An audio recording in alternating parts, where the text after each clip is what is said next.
les siga bendiciendo, hermanos. Vamos a pasar a la palabra, pues esperando, hermanos, pues que estés muy atento y con mucho temor a la presencia de Dios, que realmente lo que estemos viviendo sea eso que acabamos de cantar, hermanos. Vamos a pedirle a Dios que, pues, Él sea el que trate con nosotros, que hable con nosotros y que el Espíritu Santo hable a tu vida, a cada vida, hermanos, ¿sí? Padre, en el nombre de Jesús te doy gracias, Dios. Gracias, Señor, por esta preparación, Señor, que tú has dado, Señor, porque estas alabanzas prepararon nuestra alma, nuestro corazón, Señor, para este mensaje, amado Dios. Esperando que realmente, Señor, hayamos con nuestros Padre, sabiendo el compromiso que tenemos contigo. Sé tú esta mañana hablando a mi vida, Señor, y a la vida de cada hermano aquí presente, amado Dios. Padre, que no nos engañemos, escudriñando nuestras vidas, Dios. Es cierto, tu palabra es fuerte, es dura. El apóstol Pedro llegó al momento en que dijo: Señor, palabra, pero ¿a quién iremos si solo tú tienes palabras de vida eterna? Padre, ayúdanos a firmarnos en tu camino, Dios. Es lo que tú vas a hacer con cada uno de nosotros, Dios. Y así como veíamos en el Salmo, Padre, que los demás se van a alegrar cuando vean tu amor y tu carácter reflejado en sus vidas, en la vida del hermano o del hermano, Señor. Permítenos que esta mañana, amado Dios, veamos tu gloria en este lugar. Muchas gracias te damos, en el nombre de Jesús. Un tema, hermanos, un tema muy importante en la vida del discípulo. Un tema que hace 15 días nos dio el Señor con un principio que ya lo sabíamos desde hace 20 años, pero que Dios nos llevó a tratar con Él, nos llevó a pedirle la gracia y la libertad para poder ponerlo delante de este pequeño remanente. Para esto vamos a Marcos 12, versículo 29 y 30. Marcos 12, 29. El Señor Jesús estaba delante de... Pero en este pasaje, los escribas, o sea, los maestros de la ley, los que conocían de la palabra, le hicieron una pregunta antes de llegar a este pasaje. Le dijeron: sabemos de la resurrección, sabemos que hablas de que los muertos van a resucitar, pero hay un grupo de personas que dice que la resurrección no va a ser real. Hablaban de los saduceos, otra religión, otra denominación. Entonces los escribas le ponen un ejemplo y le dicen: mira, si una persona en este mundo se casa, muere, y por ley está establecido que el que muere, si tiene un hermano, pase a ser esposo de la viuda. Dice: pues eso es cierto. Bueno, dice, hubo en cierto lugar que hubo un hombre que tenía su esposa y murió. Vino su hermano y la tomó, y así fueron todos sus hermanos. Fueron varios hermanos los que tomaron por esposa, pero todos iban muriendo uno tras otro. Entonces le dicen: bueno, al final, ¿de quién va a ser esposa esta? El Señor Jesús le dice: no, mira, no hierres, no te engañes, porque allá en el cielo vamos a ser como los ángeles. Allá no va a haber esposas y esposos, ¿sí? Entonces dice: bueno, entonces con respecto a los que resucitan, ¿qué dice la Escritura? Dios es Dios de vivos, no Dios de muertos. Y ya les pone el ejemplo de Moisés. Cómo Dios habló con él, ¿sí? Cómo habló con Abraham, y le dice: mira, esto es lo que realmente sucede. Bueno, entonces acercándose a uno de ellos, uno de los escribas, uno de los maestros de la ley, le hace esta pregunta en el versículo 29, le dice, desde el 28 lo vamos a leer para que lo entendamos. Acercándose uno de los escribas que los había oído disputar y sabía que les había respondido bien, le preguntó, ¿cuál es el primer mandamiento de todos? Jesús le respondió, el primer mandamiento de todos es, oye Israel, el Señor nuestro Dios, el Señor uno es. Y amarás al Señor tu Dios con todo tu corazón y con toda tu alma y con toda tu mente y con todas tus fuerzas. Este es el principal mandamiento. Bueno, el Señor Jesús le estaba contestando a este maestro de la ley. El primer mandamiento es este y es el más grande. Y podemos ver cómo está bien explicado, bien claro. Oye Israel, el Señor nuestro Dios, el Señor uno es. Por lo tanto, no hay un rival que pueda anteponerse. Por lo tanto, no hay una rivalidad con Él.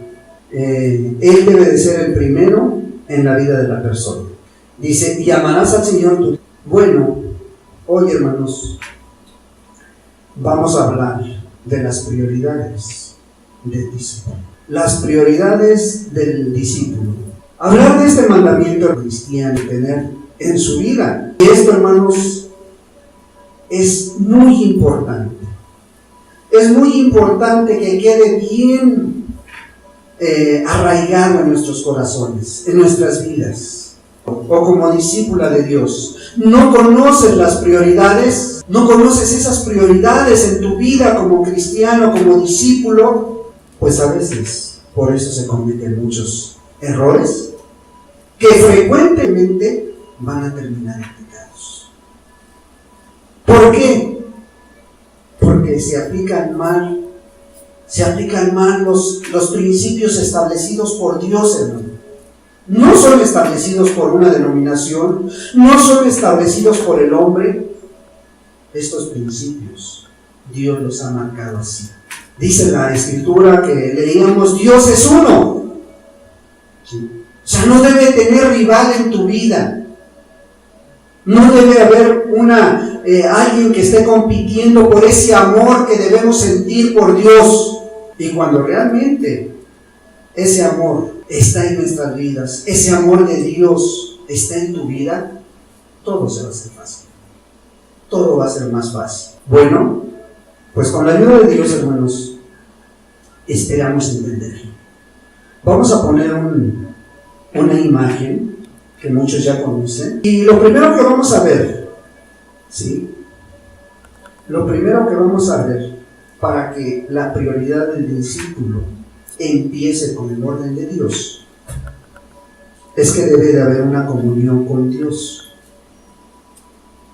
Si tú como discípulo, hermano, no entiendes que la primer prioridad que debes de tener es una comunión con Dios, no lo has puesto en primer lugar de tu vida. Si el Señor Jesús, si nuestro Dios no ocupa el primer lugar en la vida del creyente, podrás hacer muchas cosas. Podrás podrás andar sirviendo de aquí para allá, ¿sí? Pero al final te vas a dar cuenta de una cosa: te falta algo, y te falta poner el cimiento principal, que es Dios en tu vida, ¿sí?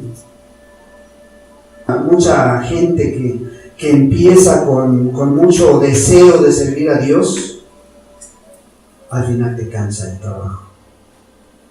Al final te cansa ese esfuerzo que estás haciendo, que estás teniendo. Mira, si no hay una realidad en tu vida, y lo vamos a ver de esta manera, hermanos, ¿sí? toda esta fuente, toda esta agua que fluye, ¿sí? Toda esta agua que está fluyendo es el Espíritu Santo de Dios. Es la bendición que se está derramando sobre una vida. ¿Qué es esta? Que eres tú. ¿Sí?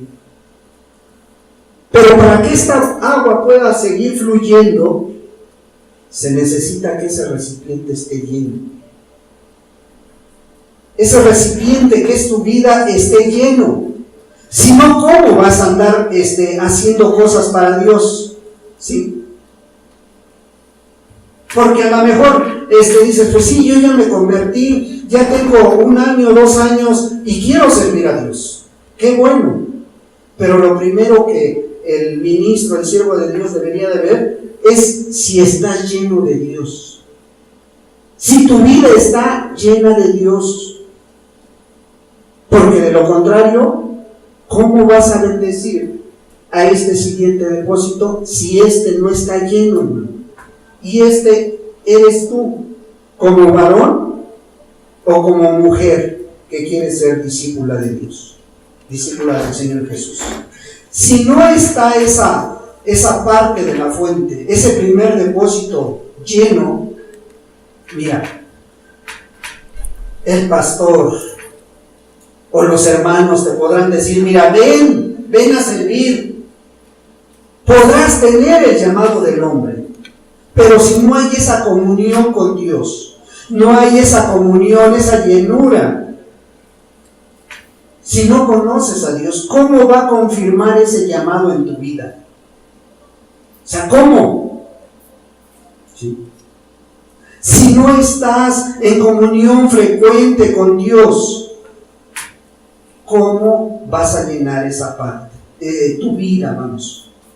Con frecuencia, hermanos, el discípulo cristiano escucha más y se emociona más por un llamado. Porque es que ya me mandaron aquí, es que ya estoy allá, es que ya fui a la cárcel, es que ya fui a hacer misericordia con el escuadrón de la muerte, es que ya fui al general. Y escucha más la voz del líder, la voz de la persona y no la de Dios. ¿Sí?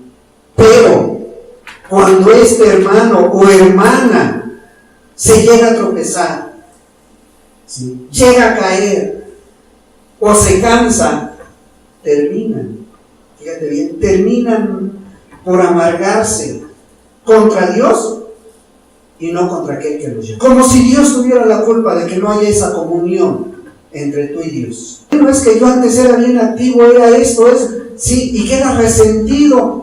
Y ahora que realmente a lo mejor estás entendiendo el propósito de Dios, como que te inutilizas, como que te quedas estático. Es que ya recibí por allá ciertos piezos, ya recibí esto. Y esto nos pasó a muchos hermanos. A muchos que de 6 días de la semana, de lunes a sábado, teníamos actividad. Y andábamos para arriba y para abajo. Y andábamos en todos lados. Y no nos dábamos cuenta que nuestra fuente no estaba llena. No nos dábamos cuenta que esa comunión con Dios no estaba llena. ¿Y sabes por qué? Porque no lo conocíamos. Y porque no nos esforzábamos en conocerlos. A conocer. ¿Cómo va a haber comunión con aquel que no conoces? ¿Qué dice Oseas 4:6? Dice que el pueblo de Dios pereció, ¿por qué? Por falta de conocimiento. ¿Cómo va a haber comunión con aquel que no conoces? También nos habla el apóstol Juan, allá en Juan 5:39, dice que escudriñemos las Escrituras. ¿Por qué? Porque os parece que en ellas tenéis la vida eterna. O sea que no te está diciendo leer. Fíjate bien, te está diciendo escudriña, estudia. ¿Sí? Que realmente vayas entendiendo, aunque sea un versículo, pero que lo entiendas para ponerlo por obra. Las Escrituras, ¿sí? Entonces, ¿cómo va a haber esa comunión con Dios si no lo conoces? No lo conoces a través de la palabra, por medio de la palabra. Dice, porque son las únicas que dan testimonio de mí, porque en ellas tenéis la vida eterna. Dice, y ellas son las que dan testimonio de mí. O sea, ¿cuál es el mejor método para conocerlo? Escudriñando las Escrituras, estudiando su palabra, ¿sí? Y ahí estás a veces tratando de esforzarte. ¿Qué será para la voluntad de Dios en mi vida? ¿Cómo conocer la ley de Dios? Pues ¿cómo la vas a conocer, hermano, si no te esfuerzas en escudriñar la Escritura? Para conocer la ley de Dios necesitas escudriñar las Escrituras. Para amar a alguien necesitas conocerlo. ¿Y cómo vas a amar a Dios si no lo conoces? Para entregarle tu corazón a una persona necesitas conocerlo. O así nosotros como varones nada más dijimos 1, 2, 3 y aquí con esta me caso. Ya sí lo hicimos, ¿no? O tú como mujer hiciste lo mismo. No, tenías que conocer a esa persona para poderla amar, para poder entregar tu alma a alguien. Necesitas conocerlo por ti. Sea mi razón de vivir. ¿Y realmente lo conoces? ¿Realmente conoces a Dios? ¿Sí? ¿Realmente con Él conoces a ese ser supremo? ¿Qué haría Jesús en esta situación que estoy atravesando? Pero si no lo conoces, hermano, ¿cómo? ¿Cómo vas a ofrecer ese talento que tú tienes, esa fuerza que tú tienes, esa facilidad de palabra, esa capacidad que tienes, si no has conocido a Dios y mucho menos sabes si el llamado que tú tienes es de parte de Dios? ¿Sí? Entonces, tenemos que tener en cuenta esto, una comunión clara con Dios, una comunión con Dios. ¿Cómo la vas a conocer también? Por medio de la oración. ¿Cómo conociste a tu esposa, a tu esposo? Pues platicando. ¿Sí? Bueno, el único medio para platicar, para conocer a Dios a través de tener esta comunión, es orando.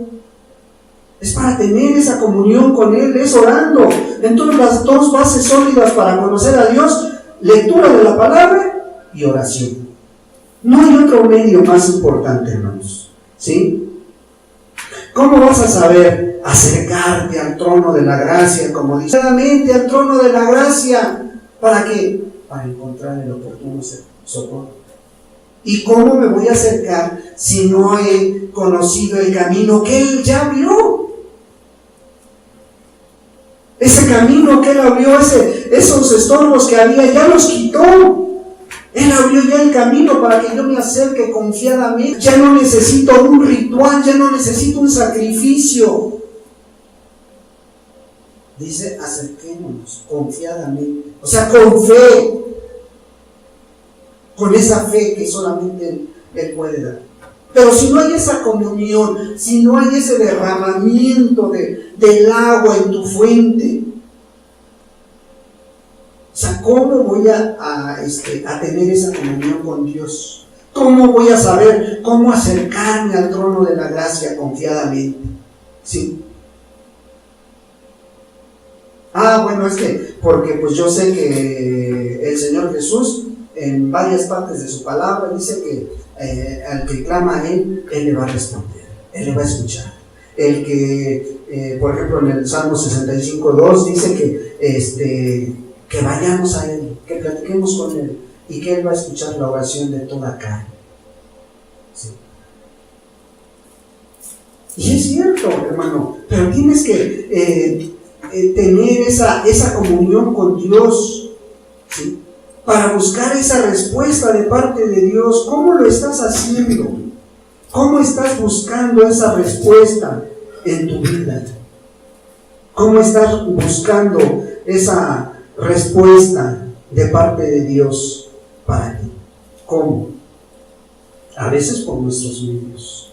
A veces únicamente dices, bueno, pues yo creo que Dios es grande en misericordia y pues bueno, en eso confiamos. Sí, hermano, pero debes de tener bien claro que tu responsabilidad como discípulo es que esté llena esa fuente. Es que esté llena ese depósito.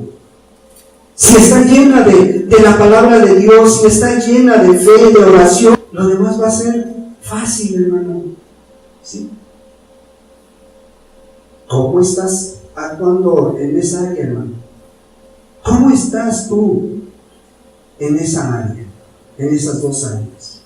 ¿Realmente la prioridad en tu vida, sí lo estás haciendo? Estás velando y orando porque ves que los tiempos son malos y ya veíamos las situaciones que están atravesando aquí en la colonia, aquí en la ciudad, aquí en el mundo. Tú te das cuenta de lo que está sucediendo. Tu actitud es la correcta. Velas y oras. Estás en comunión con Dios a través de la Escritura, a través de la oración.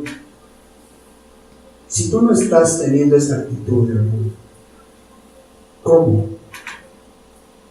¿Cómo estás bendiciendo tu hogar? ¿Cómo estás bendiciendo ese siguiente paso? ¿Qué es esto? Esto significa tu hogar. Esto significa tu familia. Y para que este depósito, hermanos, esté lleno, ¿sí?, necesita estar fluyendo el agua de aquí. Primero, sino cómo estás llenando esa parte de esa fuente. Estarás cumpliendo con la primera y más importante prioridad, que es la llenura de Dios en tu vida. ¿Sí? Porque vamos a ver este segundo punto, que es la prioridad, la familia, la casa. O sea, ese segundo significa familia, que si tú te vas a buscarlo, es lo mismo que una casa, es lo mismo que una morada, es lo mismo que una descendencia, ese segundo depósito. Todo eso abarca. Casa, descendencia, ¿sí?, simiente. Ahora, ya veíamos hace 8 días la importancia que tienes como cabeza de hogar. Vemos lo importante que es y cómo Dios mira este segundo depósito. ¿Sí? Si esta vida está llena, y tú lo puedes mirar aquí, esta agua se está derramando a la... Tú como varón o tú como esposa, ¿estás llenando ese siguiente depósito? ¿Sí? Ya veíamos hace 8 días, vamos a recordarlo, Efesios 5:22. ¿Cómo dice el Señor que tú tienes que tratar a tu esposa? ¿Por qué tu esposa primero? Porque después de ti, el prójimo más cerca de ti y el más importante tiene que ser tu esposa. ¿Sí? Porque Dios, ya te decía hace 8 días, Dios lo primero que te dio es en el servicio a Dios, en el camino de Dios. No te mandó a predicar, no te mandó a servir, no te mandó a hacer misericordia. Lo primero que Dios te dio fue una esposa. Y tu primer ministerio delante de Dios es tu esposa. Así lo dice la Escritura, mira. Efesios 5:25. Maridos, amar a vuestras mujeres, así como Cristo amó a la iglesia y se entregó a sí mismo por ella. Tú tienes que tener este ministerio que Dios puso en tus manos. ¿Cómo tienes que amarla? Como Cristo amó a su iglesia. ¿Y cómo la amó? Pues de tal manera que dio su vida por ella. O sea, ¿dónde ¿dónde queda un poquito de decir, bueno, es que a veces eso es literal? Eso no es. No, hermano. El Señor Jesús dice que tenemos que amar a nuestras mujeres como Él amó a la iglesia. ¿Tú ya lo estás haciendo por tu esposa? ¿Tú que lo escuchaste hace 8 días ya lo estás haciendo? ¿Sí? ¿Por qué lo vas a hacer de esta manera? Bueno, porque el Señor Jesús, allá en Génesis 2:24, dice que ahora ya somos una sola carne. Ya somos una sola carne. Ya no hay diferencia. Ahora, tú tienes que estar al pendiente de sus luchas, de sus pruebas, de sus necesidades. ¿Sí? Tú tienes que ser responsable en esa situación con tu esposa. Mira lo que dice Proverbios 5. Proverbios 5.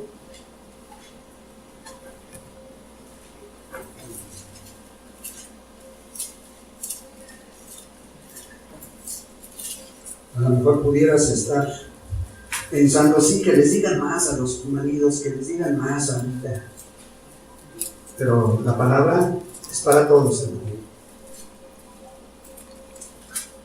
Proverbios 5:18. Proverbios 5:18 dice así, fíjate: sea bendito tu manantial y alégrate con la mujer de tu juventud, como sierva amada y graciosa gacela. Sus caricias te satisfagan en todo tiempo, y en su amor recréate siempre. ¿Y por qué, hijo mío, andarás ciego con la mujer ajena, y abrazarás el seno de la extraña? Porque los caminos del hombre están ante los ojos de Jehová, y él considera. Impío sus propias iniquidades, y retenido será con las cuerdas de su pecado. Él morirá por falta de corrección, y errará por lo inmenso de su locura. Fíjate. Alégrate con la mujer de tu juventud, dice. Bueno, es que, pues sí, antes ya no la ves. Sí, después de tener cuántos hijos Dios te dio, pues lógico, cambia, ¿verdad? Cambia su físico. Pero dice la palabra de Dios que en todo tiempo esté satisfecho de su vida, de sus caricias. Y el Señor es muy claro. Ahora, ¿cómo eres tú con tu esposa? ¿Disfruta su compañía? ¿Si estás bendecido por la compañía de ella? O a lo mejor eres uno de aquellos que pues, es que me equivoqué. Hace unos años, un disque cristiano enfrente de nosotros, en una plática familiar, le decía a su esposa: me avergüenzo de haberme casado contigo. Y se decían cristianos los dos, ¿eh? ¿Sí? Otro también que se decía cristiano decía: hermanos, ayúdenme a orar, porque si esta mujer no está, que Dios me la cambie, hermanos. Fíjate cómo erramos en querer buscar la voluntad de Dios. ¿Sí? ¿Cómo eres con tu esposa, hermano? ¿Cómo eres con tu esposo? ¿Sí? Porque pues vemos que hay que ser alegres, hay que disfrutar de la compañía de ella, ¿sí? Tanto uno como el otro. Porque mira lo que dice Eclesiastés 9:9. Eclesiastés 9:9.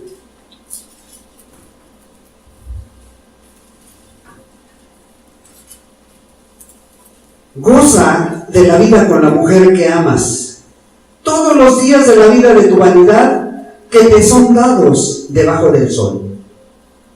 Todos los días de tu vanidad, porque esta está con la mujer que amas todos los días. O sea, no está diciendo un día sí, no, todos los días dice que te son dados debajo del sol, todos los días de tu vanidad. Porque esta es tu parte en la vida. O sea, esta es una parte importante de tu vida, es una parte importante de tu matrimonio. ¿Por qué? Dice, y en tu trabajo con que te afanas debajo del sol. O sea, ¿qué está diciendo Salomón? Bueno, dice que todos los días de tu vida te debes de estar alegrando, gozando con tu pareja. Dice, porque esta es la parte en la vida que te toca. Y en tu trabajo, dice, con que te afanas debajo del sol. Te esfuerzas en trabajar para arriba y para abajo. Y en lugar de encontrar un refrigerio, en lugar de encontrar ese pequeño oasis aquí en la iglesia hogar,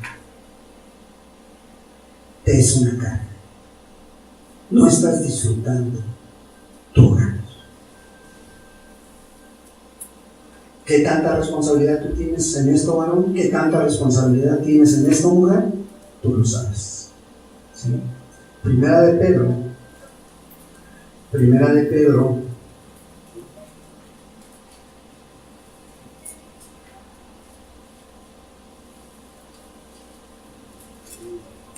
Primera de Pedro 3, versículo 7.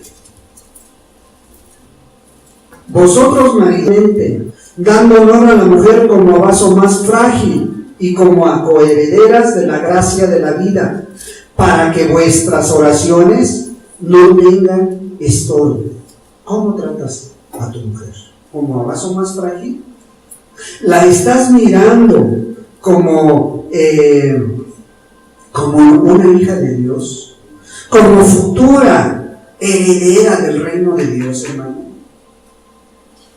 Sí.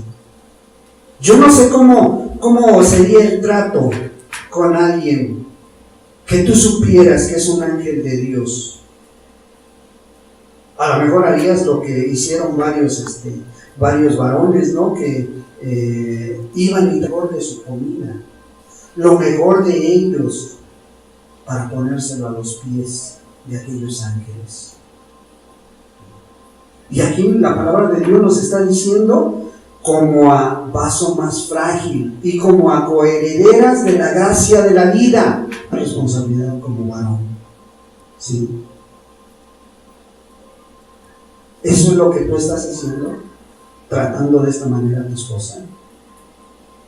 Bueno, qué bueno que a lo mejor estás pensando, ¿no? Que ya les tocó a los varones. Tienes la misma responsabilidad. Efesios 5, 22. Vamos a hablar un poquito de las hermanas.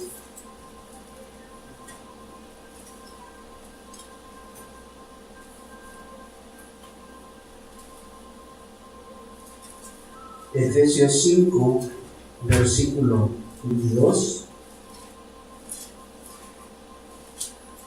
Dice la palabra de Dios: las casadas estén sujetas a sus propios maridos, ¿cómo?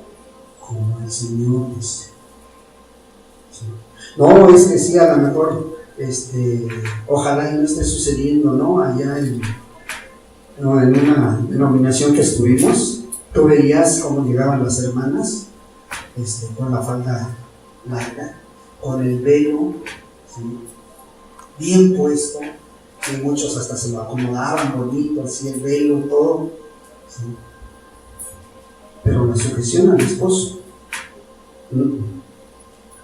no a la vía, ¿sí?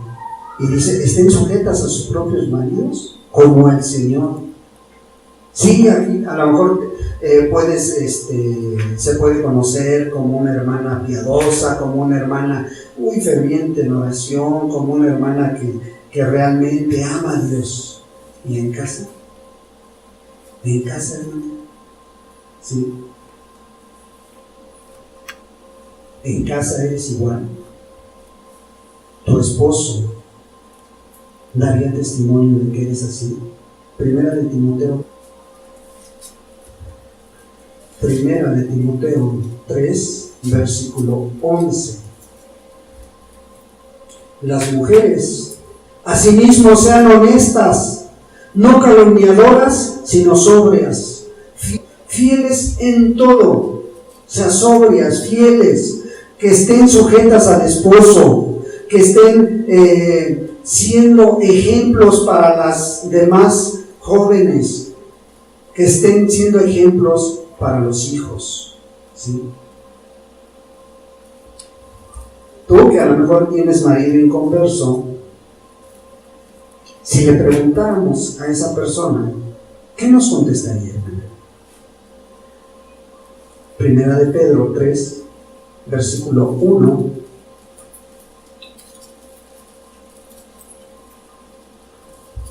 Asimismo, vosotras mujeres, estad sujetas a vuestros maridos, para que también los que no creen a la palabra sean ganados sin palabra por la conducta de sus esposas. Fíjate qué importante que una esposa se sujete a Dios.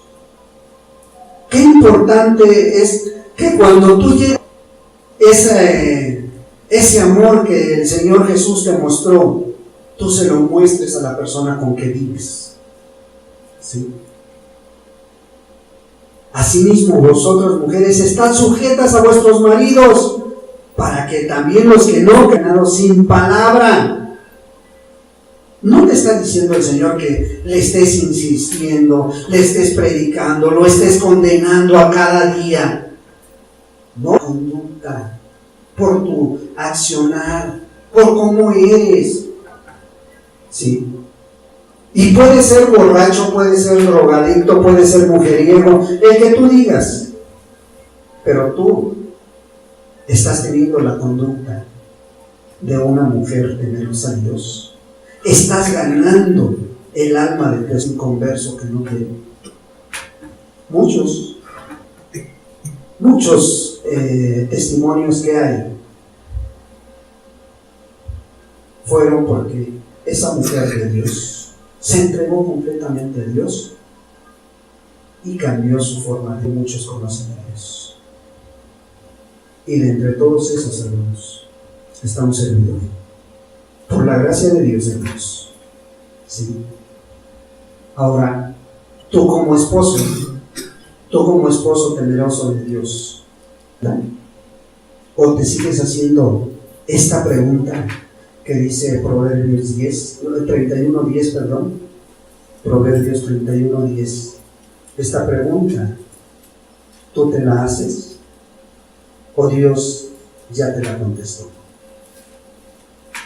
Proverbios 31, versículo 10.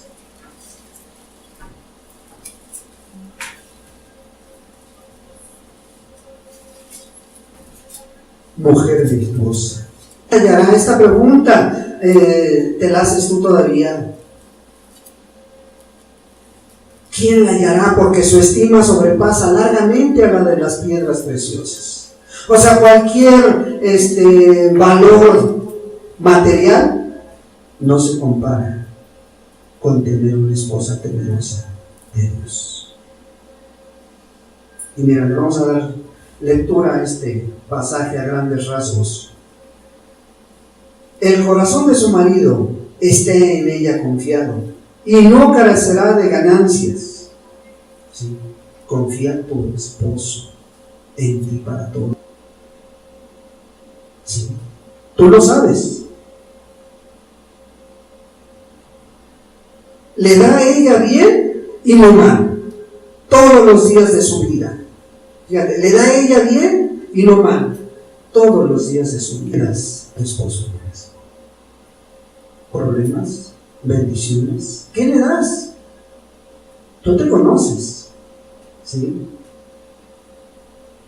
Busca lana y lino y con voluntad trabaja con sus manos, ¿sí? Con fuerza, no obligado, no tratando de cumplir, sino tratando de agradar a aquel que Dios le dio como esposo, aquella familia que Dios le dio en su hogar.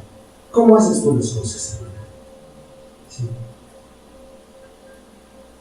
Es como nave de mercader, trae su pan de lejos. Fíjate. Y a veces leemos este tipo de lectura, este tipo de textos, y pasan de noche. Es como nave de mercader que trae su pan de lejos. La pregunta aquí sería, ¿tú como ama de casa buscas lo mejor para tu familia? ¿O lo más fácil? ¿Cómo alimentas a tus hijos? ¿Cómo alimentas a tu esposo? Sí. ¿Qué clase de alimentos le das? ¿Te esfuerzas? Es que ir a la central está muy lejos, pero tú sabes que lo más sano es la alimentación para el esposo, para los hijos. Tú sabes que lo que les va a hacer más provecho son las verduras, son las frutas, pero a lo mejor a la hora de la comida, del desayuno, vete por huevos, vete por jamón, vete por salchicha, vete por todo esto. Y no es malo, hermano. No es malo que lo consumas una vez a la semana, no 5 días de la semana. ¿Sí, no? Y créanme, con todo respeto se los estoy diciendo. ¿Sí? Se levanta aún de noche, dice, y da comida a su familia y raciona a sus criadas. ¿Cómo atiendes a tu esposo? Si ya lo estás esperando con ese deseo, con esa ansia de que llegue a tu casa, o cómo lo estás haciendo. Llega el esposo a lo mejor ya 9, 10, 11 de la noche, o puede llegar más noche. A lo mejor fue alguna actividad en el reino de Dios, a lo mejor fue alguna reunión, a lo mejor, pero como ¿sí? Ya no. Y dice la palabra, se levanta aún de noche y da comida a su familia y ración a sus criadas. O sea, ya no pone pretexto, ¿sí?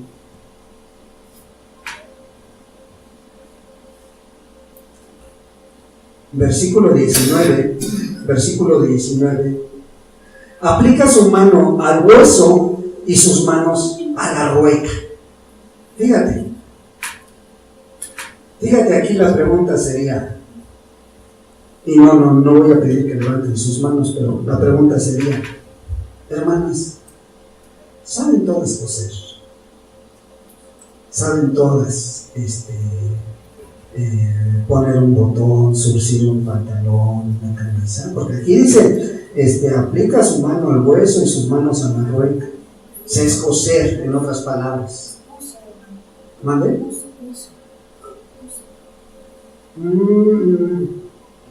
Al uso. Bueno, y sus manos a la rueca. La rueca era esa especie que se usa para coser, ¿sí? Eso.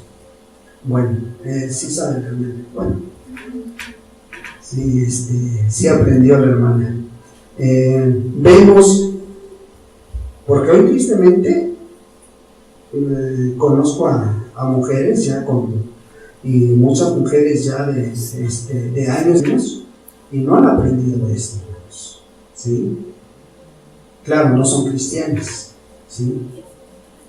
Pero mira, vamos al versículo 20. Alarga su mano al pobre y extiende sus manos al menesteroso. ¿Cómo te conocen tus vecinas que te rodean? ¿Dadivosa? ¿Cómo te conocen? O dicen, para ser como ella, no, mejor me quedo como estoy. ¿Sí? Porque muchos eso pudieran exclamar, ¿sí? Verse por su familia, porque toda su familia está vestida de ropas dobles. ¿Qué quiere decir esto, hermanos? Que esta mujer, de la cual está describiendo Proverbios 31, es una mujer prevenida, precavida, ¿sí? Que aún no llega el invierno, pero ella ya está acumulando su ropa, ya está acumulando esa ropa que va a necesitar para cuando llegue el invierno, ¿sí? Dice, porque toda su familia está vestida de ropas dobles. O sea, es una mujer prevenida. Yo he visto, y me tocó varias veces, hermano, cuando trabajábamos en taxi, que muchas amas de casa, no sé si conocían a Dios, y lo he visto también con mis propios ojos, saliendo y jalando al niño y lo van peinando, y eso te crema, y ahí van. Y se van casi peleando con ellos. En el taxi iban, a ver, quédate quieta, espérate, te voy a hacer esto, te voy a hacer lo otro. O sea, ¿qué te indica todo eso, hermano? Que no son prevenidas para esto. Que tú sabes que tu niño va a ir a la escuela mañana y no tienes ni prevenidos sus lunch, ni prevenidos sus útiles, ni mucho menos el desayuno a lo mejor. Y es triste, hermano, y muchas de ellas se dicen cristianas, atalaya, partiendo folletos, y muchas de ellas se dicen hijas de Dios.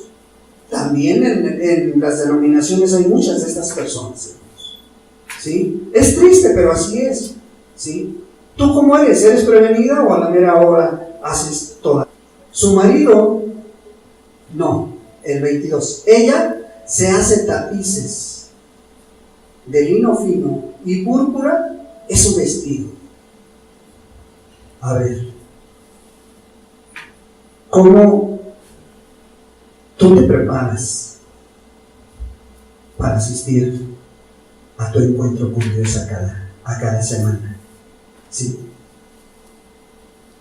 Cuando tú vienes ya dispuesta, tú vienes con ese corazón, tú vienes con esa disposición, con esa apariencia de ser hija de un rey, porque voy a ver al rey. ¿O cómo vienes? Esta mujer era muy prevenida, fíjate. Dice, de lino fino y púrpura es su vestido. Tú conoces el color púrpura. Destaca sobre muchos colores. Se ve, ¿sí? ¿Cómo eres? ¿Sí? ¿Cómo te conoce Dios? Así como vas a tener tu visita al Rey de Reyes y Señor de Señores, y no porque sea el lugar, hermanos, no, sino porque tú sabes que dice la Escritura que donde 2 o 3, ahí está en medio de ellos. Entonces, venimos a buscar al Rey, venimos a adorar. ¿Cómo te preparas? Si te dijera el presidente municipal, dentro de 8 días, te espero, te voy a dar una audiencia para que tú pidas lo que quieras, ¿irías igual? Piénsalo.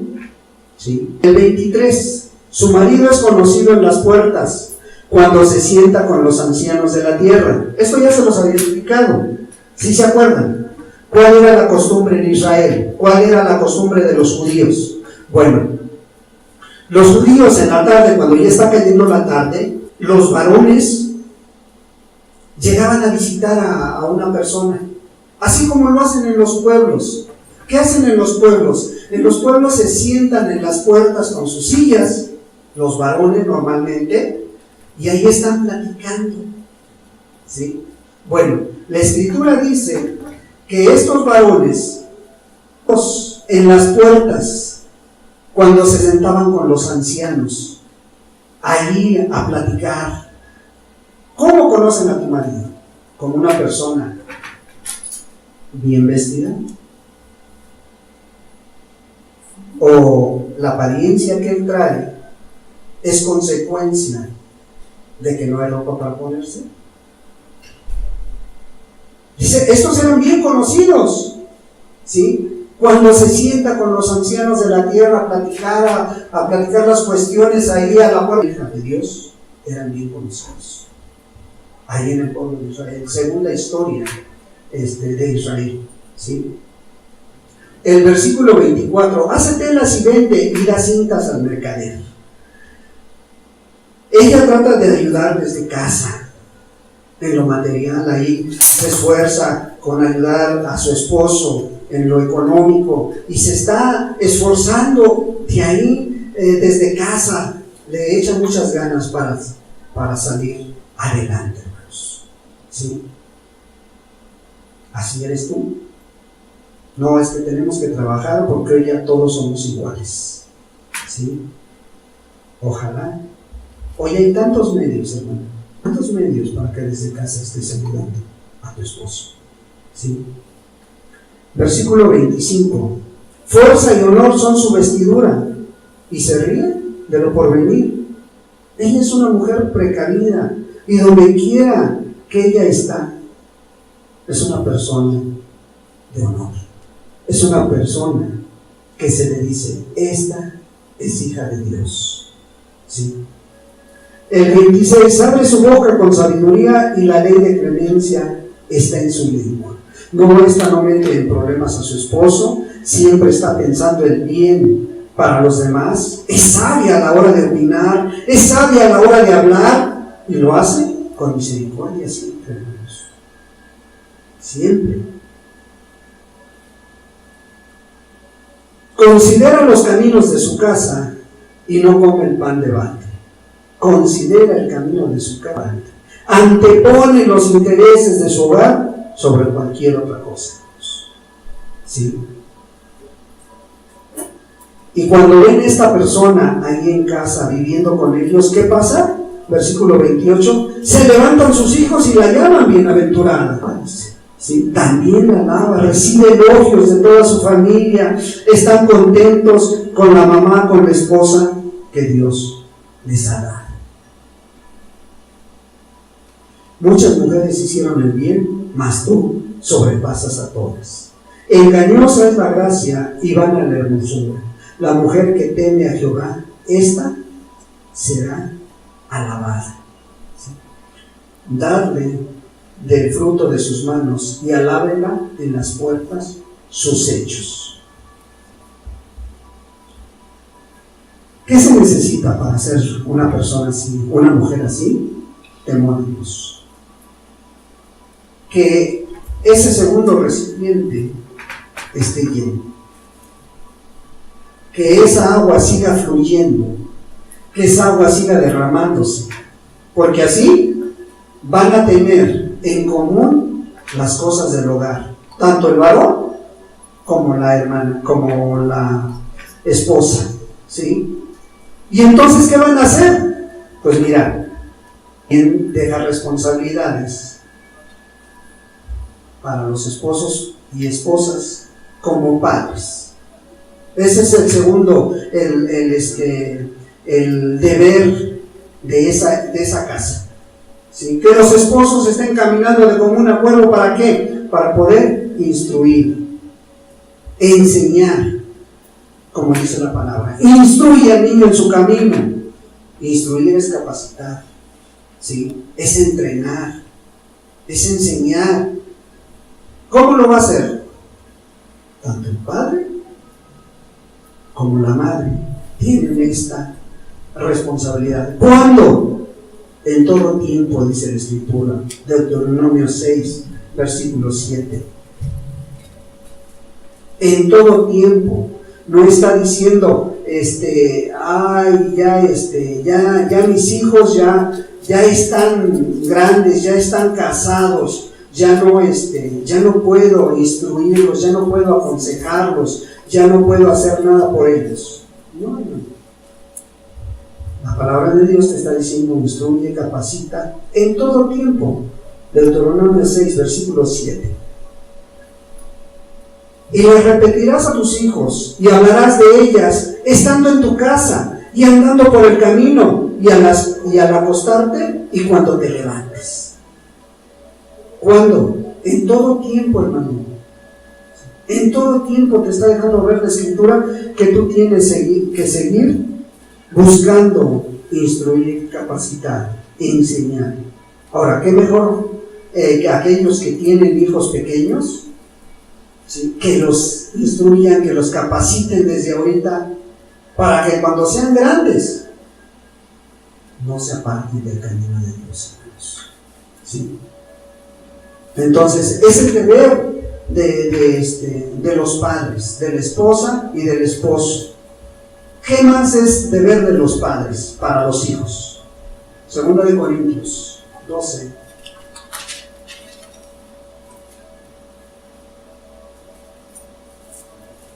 Segunda de Corintios 12, versículo 14. ¿Sí? He aquí, por tercera vez estoy preparado para ir a vosotros, y no os seré gravoso, porque no vuestro, sino vosotros, pues no deben atesorar los hijos para los padres, sino los padres para los hijos. ¿Qué está diciendo el apóstol Pablo? Bueno, el principio es que los hijos no tienen que atesorar para los padres. Es que estoy esperando que mi hijo se reciba, que mi hija reciba, que termine la carrera para que nos saque adelante. Ese no es el principio. El principio es, ¿sí?, que los padres deben atesorar para los hijos. ¿Sí? Sí. Este es el pecado. Y que tú como padre, tú como madre tienes que estar al pendiente de la comida que se debe de dar en casa, de la vestimenta que necesitan tus hijos, del calzado que necesitan tus hijos, de atención médica, ¿sí?, de un lugar acondicionado para vivir. Responsabilidad tuya, de ustedes como padres, ¿sí? ¿Qué más tienen que hacer por sus hijos? Crear en disciplina y temor de Dios. Efesios 6:4. 6, versículo 4. Y vosotros, padres, no provoquéis a ira a vuestros hijos, sino criarlos en disciplina y amonestación del Señor. Fíjate qué importante es entender lo que Dios quiere hacer con tu familia. ¿Sí? No provoquéis a ira a vuestros hijos, tanto para el padre como para la madre. Dice, vosotros padres, no provoquéis a ira a vuestros hijos. Cuando no se tiene el conocimiento de Dios, se cometen muchos errores, ¿sí?, tanto en el padre como en la madre. A veces nosotros las consecuencias, a veces cuando te hace enojar el hijo o la hija, con lo primero que encuentras te desquitas. Y a veces dicen los hijos, ¿te acuerdas cuando me pegaste de esa manera? Ya cuando crecen, ¿sí? ¿Te acuerdas qué es lo que pasó cuando hice esto? Sí, te aventé un zapato. Sí, agarré un cable de luz y con él te solté. Sí, te agarré a golpes, con la mano cerrada, con los pies. Y esa no es la voluntad de Dios. Dice la palabra de Dios, es a sus hijos. Sino criarlos en disciplina y amonestación del Señor. Bueno, entonces no les vamos a pegar. Fíjate bien lo que dice la palabra de Dios, que Él nos habla. Proverbios 13, versículo 24. No estoy diciendo que no se disciplinen a los hijos, porque a lo mejor alguno ya estará diciendo, ¿ya ves cómo me haces a mí? Pero mira lo que dice la palabra de Dios, Proverbios 13, 24. Es que quiero tanto a mi hijo que no es posible que yo le golpee. El que detiene el castigo a su hijo aborrece. El que detiene el castigo a su hijo aborrece, dice. Mas el que lo ama, desde temprano lo corrige. ¿Amas a tus hijos? ¿Sí los quieres? ¿Sí lo has corregido? Si no, pues peleate con la palabra, ¿no? ¿Sí? Tú dile a Dios que se equivocó. ¿Sí? ¿Por qué? Proverbios 20, versículo 15.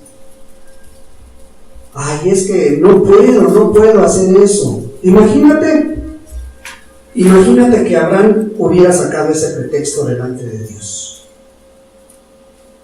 Que Abraham le hubiera dicho, Señor, es que a los 100 años me lo diste, ¿cómo te lo voy a sacrificar? ¿Cómo le voy a hacer daño al pobrecito? Imagínate. Proverbios 22:15. La necedad está ligada en el corazón del muchacho. Pero si no lo haces, si en su momento no agarras y le das esos varazos que le van a quitar la necedad en su mente, en su corazón, ¿cómo es que realmente amas a tu hijo? ¿Sí? ¿Cómo? Proverbios 23, versículo 13. No rehuses corregir al muchacho, porque si lo castigas con vara, no morirá. ¿Sí? Si lo castigas, si lo corriges, te dice, no morirá. No rehuses corregir al muchacho, porque si lo castigas con vara, no morirá. ¿Cómo tienes que aplicar esa disciplina? Con vara. No dice con cinturón, no dice con cable de luz, no dice a patadas, a cachetadas, no, con vara. Y tiene lugar adecuado. Tampoco se los vas a dar en la cara, ¿no? Tiene donde le pegues al pequeño. Sí. Aún al adolescente. ¿O lo vas a dejar morir? Tú tienes que contestar eso. Bueno, para que tú lleves a cabo eso, para que tú cumplas con esto, con estos deberes como padre, como esposo, como esposa, ¿qué tienes que hacer? Tienes que volver al principio. Tienes que llenar esa fuente. Tienes que llenar tu fuente, hermana. Que esto esté lleno. ¿Sí? Y si esto está lleno, si esto se sigue derramando, ¿qué va a pasar? Tienes un tercer don cristiano. ¿Sí? Para que esa bendición se siga derramando, la iglesia. ¿Sí? Fíjate bien, si las necesidades de tu familia están cubiertas, la bendición sigue fluyendo. Ahora hacia dónde de Cristo, hacia un grupo de personas que piensan como tú, que es la iglesia. ¿Por qué es la tercera prioridad que debe tener el discípulo en su vida? Porque así lo ha establecido Dios. No, esto no lo estamos nosotros inventando. Esto así es, hermanos. ¿Cómo tienes que estar en la iglesia? Fíjate bien. Dice Primera de Timoteo 3:15. Primera de Timoteo 3:15. ¿Por qué tienes que congregarte en una iglesia? Bueno,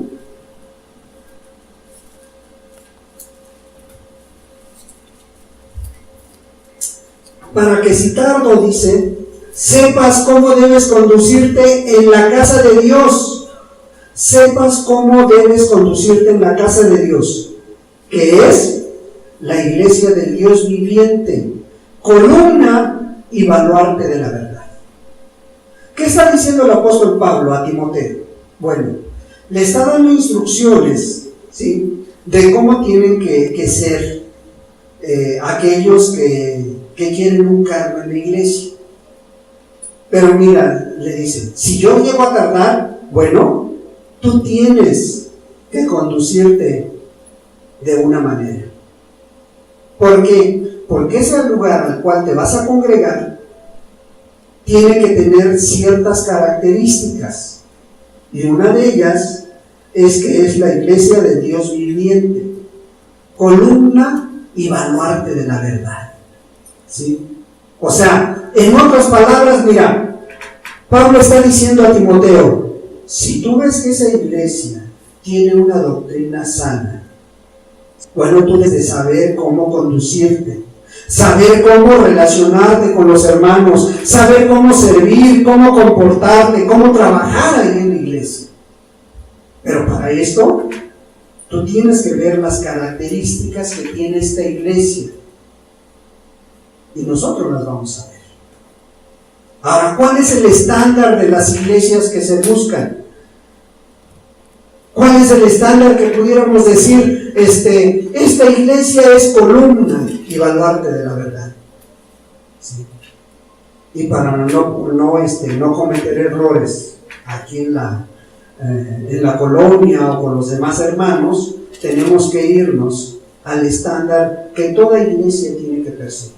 Y ese estándar es la iglesia primitiva.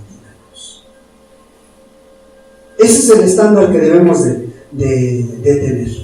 Fíjate bien, Hechos 2:42. Esta es la tercera prioridad que debe de haber en la vida del discípulo, en la vida de aquel que quiere hacer la voluntad de Dios. La tercera prioridad. ¿Sí? Hechos 2, versículo 42. Dice así: y perseveraban en la doctrina de los apóstoles, en la comunión unos con otros, en el partimiento del pan y en las oraciones.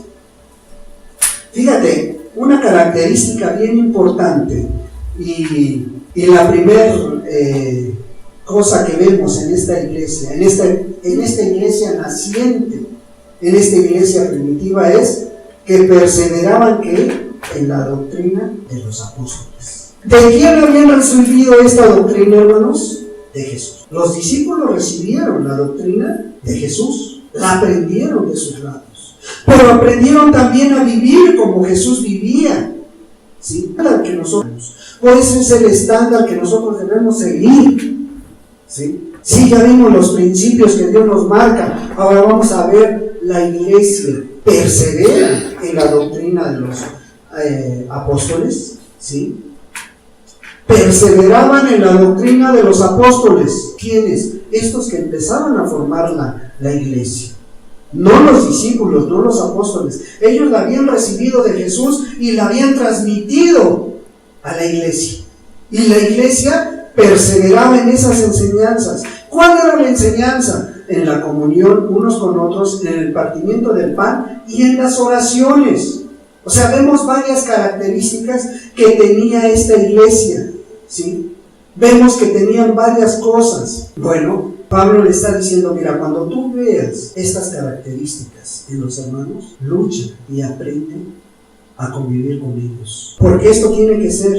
Así es como una iglesia sana, con doctrina sana, tiene que comportarse. Nos pasamos al Hechos 2:44. Están juntos y tenían en común todas las cosas. Tener en común todas las cosas. Se trata de buscar cada día más este estándar en la vida de los creyentes, de los cristianos. Todos los que habían creído estaban juntos. O sea, no en ese momento en que estaba surgiendo la iglesia. No dice cuánto tenía de haber empezado esta iglesia, pero dice que tenían en común todas las cosas. O sea, no trataban, ya tienes 5 años, ya escuchaste palabra de Dios, ahora ya estás bueno, ya vete. O sea, no es así el llamamiento. El llamamiento tiene que venir de parte de Dios, hermanos. ¿Sí? Entonces, ellos lo que querían era que primero cumplir con las primeras prioridades que Dios les estaba marcando, para que las demás cosas se fueran añadiendo una. Tenían en común todas las cosas, dice, todas las cosas. ¿Qué hacían? Fíjate lo que dice Hechos 2:46. Y perseverando unánimes cada día en el templo, sí, y partiendo el pan en las casas con corazón. ¿Por qué menciona aquí que perseveraban unánimes cada día en el templo? ¿Por qué había templos todavía? Bueno, porque en ese tiempo todavía muchos judíos seguían caminando bajo la ley de Moisés. Y los templos no habían sido quitados. Pero eso no quiere decir que judíos que tenían sus templos ahora se habían convertido a Dios y esos templos los estaban utilizando para predicar la palabra verdadera, para predicar esa verdad. Dice, y perseverando unánimes cada día en el templo. Esa búsqueda no era hoy sí, de 8 días no, de 8 días otro lado. Así. No, ellos dicen perseverando unánimes en el templo. Ahí estaban. Pero ¿qué más dice? Dice que partiendo el pan en las casas, comían juntos con alegría y sencillez de corazón. Fíjate qué importante es esta convivencia.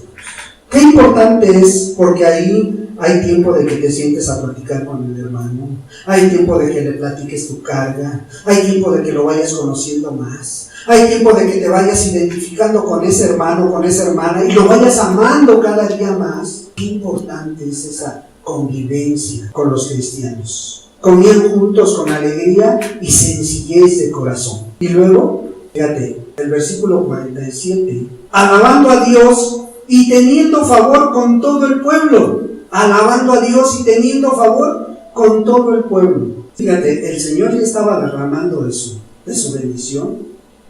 Y ahorita vas a ver cómo es el mismo principio que estamos mirando, ¿sí? Cómo ya estaba Dios usando la vida de estas personas con los mismos principios que vimos, ¿sí? Primero, tenían a Dios los hermanos. Primero se llenaron de Dios, ¿sí? Posteriormente empezó a fluir la bendición para sus familias, para sus casas. Y enseguida se derramó hacia la iglesia. Se derramó hacia la iglesia. Fíjate, esos mismos principios que estamos mirando, dice después, en el versículo 47 que estamos viendo, alabando a Dios en primer lugar y teniendo favor con todo el pueblo. Cuando el Señor ya les estaba bendiciendo, bueno, vemos que pasaba una cosa. Ellos tenían gracia con la gente. Ellos veían cómo la gente se interesaba en asistir a sus prédicas, a sus servicios. ¿Y sabes por qué? Porque los veían cómo actuaban. Los veían cómo tenían llena su vida, cómo tenían a sus familias, a sus mujeres, a sus hijos. Y muchos decían, yo quiero de eso. Y en cierta ocasión que se fueron a predicar a un lugar y se congregaron un año allá, por primera vez les llamaron cristianos. ¿Sabes por qué? Porque veían que actuaban como Jesús. Ellos actuaban como Jesús. Ahora, si vemos estos principios, y continúa el texto, dice, y el Señor añadía cada día en la iglesia los que habían de ser salvos. ¿Dónde queda la estrategia del hombre? ¿Dónde queda que vamos a hacer esto, vamos a hacer otro? El Señor añadía cada día en la iglesia los que habían de ser salvos. No estamos viendo una estrategia. No necesitan los hermanos, los cristianos, el verdadero discípulo que está cumpliendo con estas prioridades, no necesita andar buscando dónde va a servir, no necesita andar buscando dónde va a ir. No, lo que necesita es estar lleno de Dios, hermanos. Eso es lo que necesita, porque el Señor ya le va a mostrar, el Señor ya le va a guiar a dónde va a ir, qué es lo que va a hacer. Eso es lo que se necesita. Hoy en día es lo mismo, hermano. Hoy en día es el mismo principio de aquello.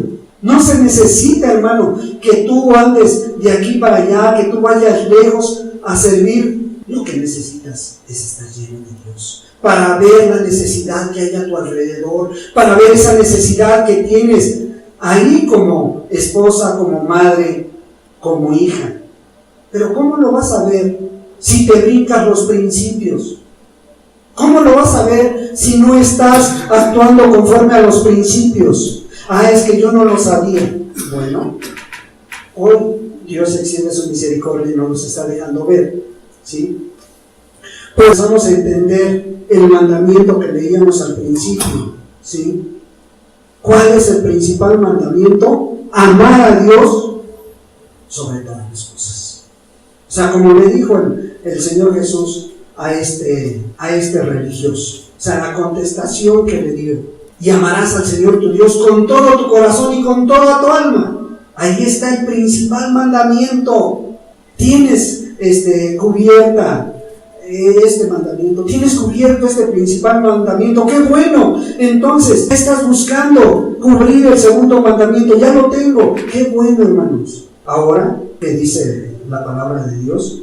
Tienes que ser constante en tus reuniones, ahí como iglesia. ¿Qué dice? No dejando de congregarse como algunos que tienen por costumbre. ¿Es una sugerencia? No, hermanos.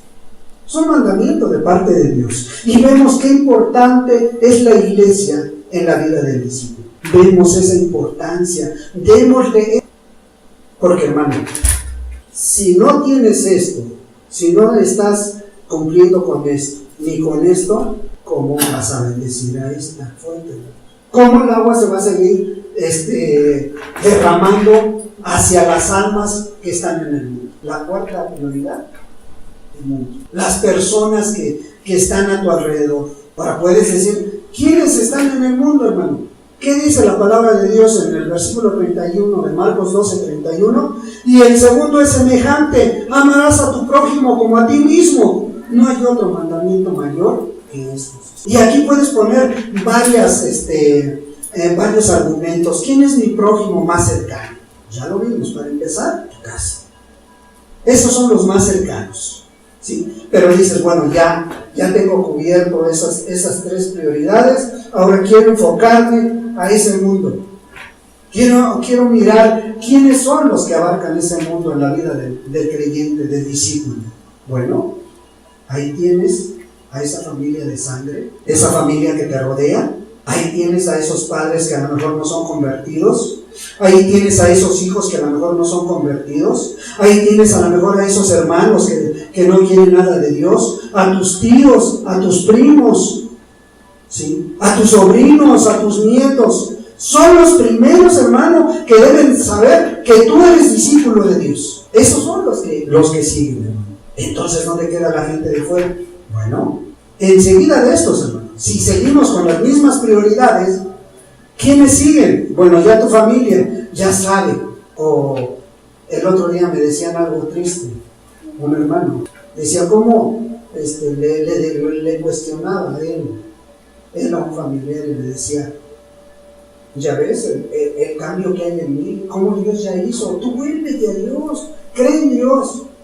¿Y cómo lo voy a ver si nunca me visitas, si nunca convives conmigo, si nunca estás? O sea, ¿cómo van a ver tu cristianismo si te alejaste de esa familia? Es que son tan pecadores, son tan borrachos, están tan alejados de Dios, que la verdad no bendicen. Ellos no, pero tú sí puedes bendecir tu vida hacia ellos, hermano. Pero ¿qué pasa? Nos queremos meter en una burbuja y estar ahí. Ay, es que ya no podemos juntarnos con los pecados. ¿Quiénes siguen después de que tus familiares ya saben que eres cristiano? Tus vecinos, tus amigos también quieren saber qué es lo que ha pasado en tu vida. Esos compañeros de trabajo que tienes ahí tan perdidos, que tú los ves como son blasfemos, como son idólatras, como son a lo mejor adúlteros, también necesitan de Dios, hermano.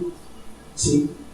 Esos compañeros de escuela, todos estos, hermano, ya saben que Jesús quiere salvarlos. El amor de Dios, miren lo que ha hecho Jesús, lo que quiere hacer en sus vidas. ¿Ya se los dejaste ver, hermano? ¿O pasa lo mismo? Al ver tu cristianismo, tu frialdad hacia ellos, dices, no, pues mejor no cristiano. Esas son las prioridades que Dios nos marca, hermanos. Y que si tú ya las tienes cubiertas, que si tú ya estás haciendo todo lo que te corresponde, ya tienes, ya miras la necesidad de esos familiares, de esos vecinos, de esos amigos que tienes cerca, ya estás hablándoles, ya estás viviendo como cristiano. Bueno, entonces ahora sí estás listo para irte a servir a otro lado. Ahora sí ya puedes visitar otro municipio, o por qué no decirlo, a otro país, hermano, porque es bíblico todo esto, hermanos. Es bíblico que Dios te llame a ser un gran evangelista, a ser un gran misionero, a ser un pastor, un maestro, hermanos, pero que venga de parte de Dios. Y ojalá te quede bien claro, hermano. No estoy diciendo que no tengas que hacer esto, hermano, pero tienes que tomar tus prioridades. Tienes que ponerlas por obra. Porque, pues hermano, si tú tienes todo esto, las cosas van a facilitarse. Créeme que si tú quieres servir a Dios, Dios te va a poner las obras. Él dice que ya las preparó. Ya nomás quiere ver que tú estés cumpliendo con tus responsabilidades. ¿Sí? Ahora, si no es así, hermanos, ¿cómo es posible que tú puedes andar dando lo que no tienes. No puedes dar lo que no tienes, hermano. Lo que no está. ¿Cómo vas a hablarle de Dios a alguien que conozca de Dios si tú no estás lleno de Dios? ¿Cómo vas a hablarle a alguien a un esposo o a una esposa que ha desatendido a sus hijos, que atienda a su familia cuando tú no lo estás haciendo?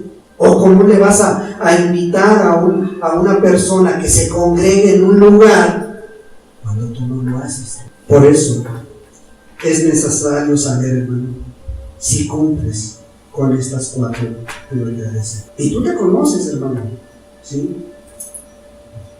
Si no las tienes, tienes que empezar a poner hoy el orden divino en tu vida. En esta semana pasada, tristemente, me puse a investigar, me puse a escuchar alrededor de 10, 15 personas que están predicando la palabra, que son grandes siervos de Dios, y nos pusimos a investigar si la mayoría de ellos tenía en claro cuál es Dios para nuestra vida después de habernos salvado.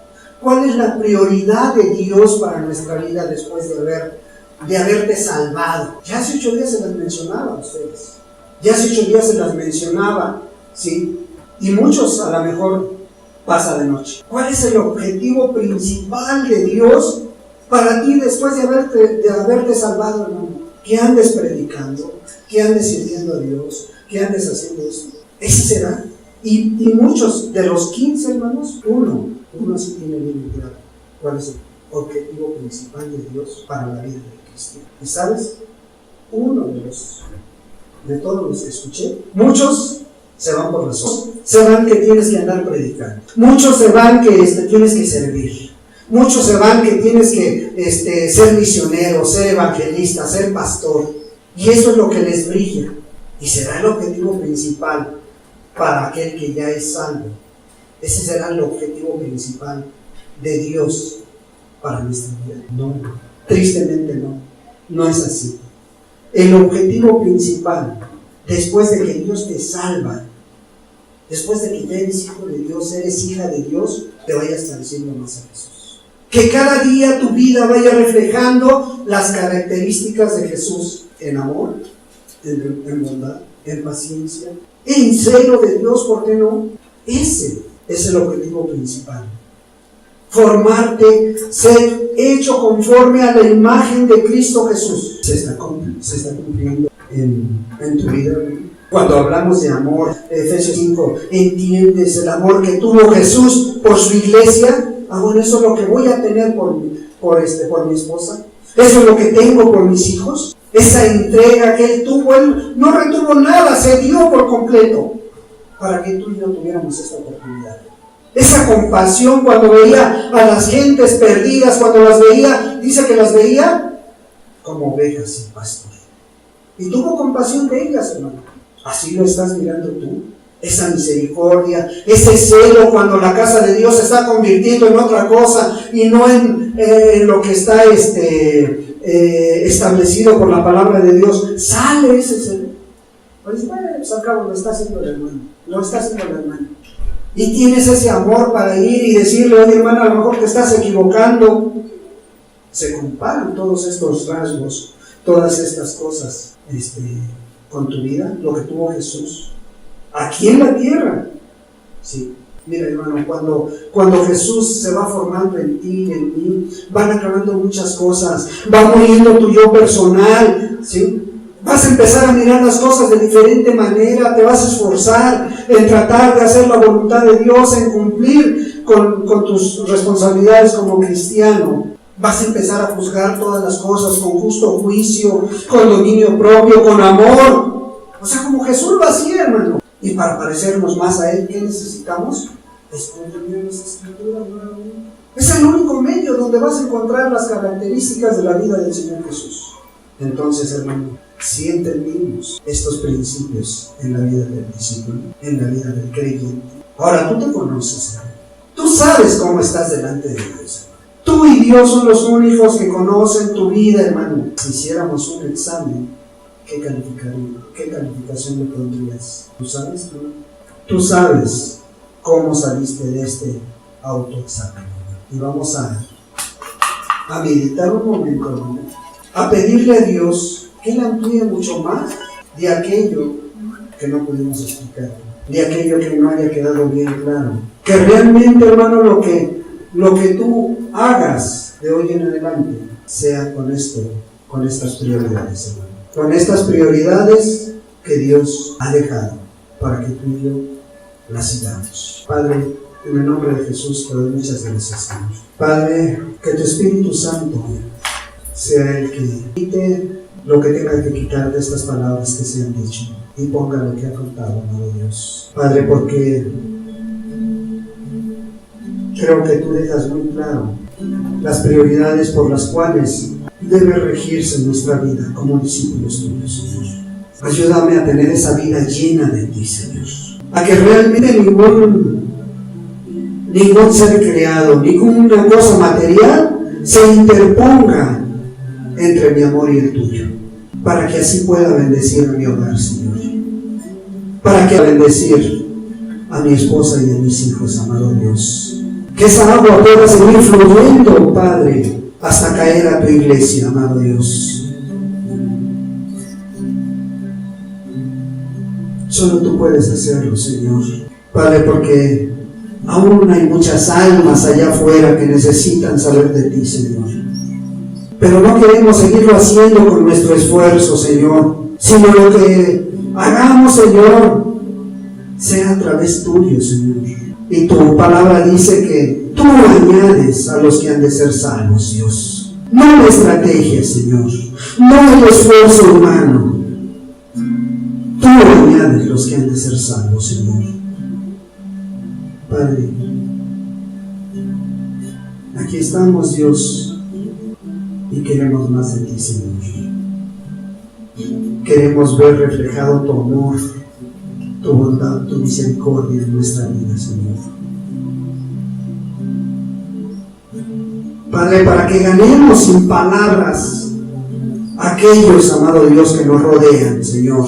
Aquellos que a lo mejor no han recibido ese testimonio que ellos quisieran ver, Señor. Ten misericordia en cada uno, Señor, y profundiza tu palabra, Señor. En el precioso nombre de Jesús. Todo a Cristo yo me rindo, con el fin de serle fiel.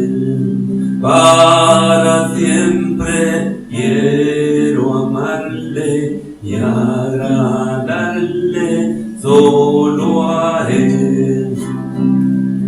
Yo me rindo a Él, yo me rindo a Él, solo a Cristo yo me entrego, quiero serle fiel.